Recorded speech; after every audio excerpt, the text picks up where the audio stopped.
California Congressman John Garamendi. He's a member of the House Armed Services Committee. Congressman, great to see you. Good to be with you. Let's take a listen to President Trump's incoming chief of staff on Fox News Sunday, and I'll get you to respond. We recognize the fact that this is unpopular within the Beltway, and we recognize this fact it's unpopular within the Defense Department. It's very popular with ordinary American people, the people who ran when Donald Trump ran. With all due respect to democracy, and I agree with you about that. Yeah. Do they really know what the stakes are of pulling U.S. troops out and leaving the Syrian Defense Force to the Turkish slaughter, and what the impact is going to be on Iran? I mean, really, we're going to make this a plebiscite? Ordinary Americans have no idea about those things. They elect the president so that he does, and he has the complete understanding of what you've just laid out. Congressman, what's your reaction to that? He does not.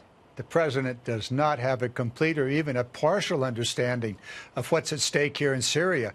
ISIS isn't defeated. There were three things that were laid out as his policy 18 months ago. One, defeat ISIS. Two, keep Iran out of there. And three, negotiate a settlement. None of those have been done. It is a very, very serious mistake to pull out. Now, all of us would love to get out of Syria, would love not to be in the Middle East. But the fact of the matter is, it is critically important that there not have a resurgence of ISIS, which is almost certain to happen. And secondly, Iran will occupy that space along with Russia. And what does that mean for Israel? What does it mean for for the Kurds, as was the previous discussion? This is a very, very serious mistake. The two people that are on top of the knowledge, Mattis and McGurk, have both resigned as a result of this policy of the president. That is a very clear indication that the president is on the wrong track. Well, Congressman, let me ask you about the news today. President Trump announcing the change at the Pentagon will take place January 1st. Secretary Mattis is out. His deputy, Patrick Shanahan, will be the acting. Your reaction? Well, first of all, the president wasn't about to allow Mattis to resign. Instead, he fired him effective January 1st. That in itself is a problem. Mattis was going to be heading off to NATO, saying that there'd be a smooth transition, that our NATO partners didn't need to be overly concerned. Shanahan comes from Boeing. Boeing is a major defense contractor. I mean, we're talking about tens of billions of dollars. I want to know where his loyalties lie here.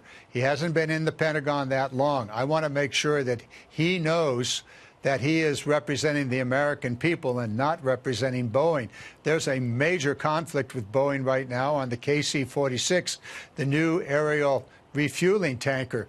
So this in and of itself is a problem, but the real problem is the kind of leadership that's absolutely necessary at the Department of Defense to be on top of the issues, to understand the geopolitical nature of this world, and at the same time be able to communicate with the president. Obviously, Mattis could no longer do that. Switching gears to the partial government shutdown, how did compromise become a dirty word in Washington? Isn't that what the American people want, sir?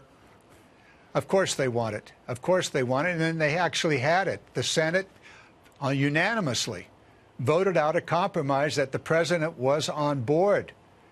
That came over to the House of Representatives, and within 24 hours, the president changed his mind, demanded the $5 billion for an undefined border wall, not even knowing whether it'd be concrete or steel, or where it would be, or how it would be built, and what its cost per mile would be.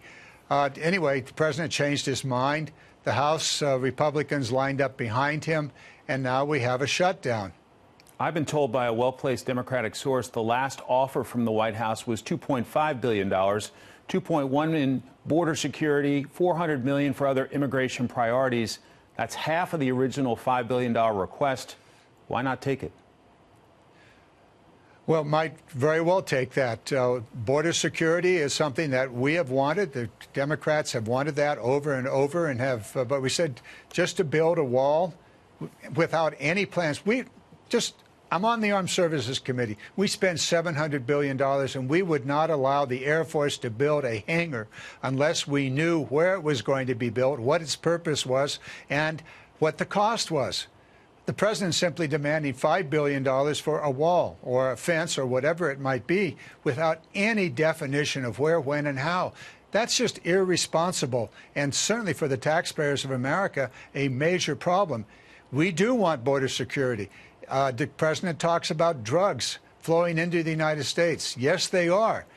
And if you want to go after drugs, fund the Coast Guard. The Coast Guard interdicts 10 times the amount of drugs that the Border Patrol does. Congressman John Garamendi, thank you so much for your time, sir. I look forward to seeing you back on the Hill.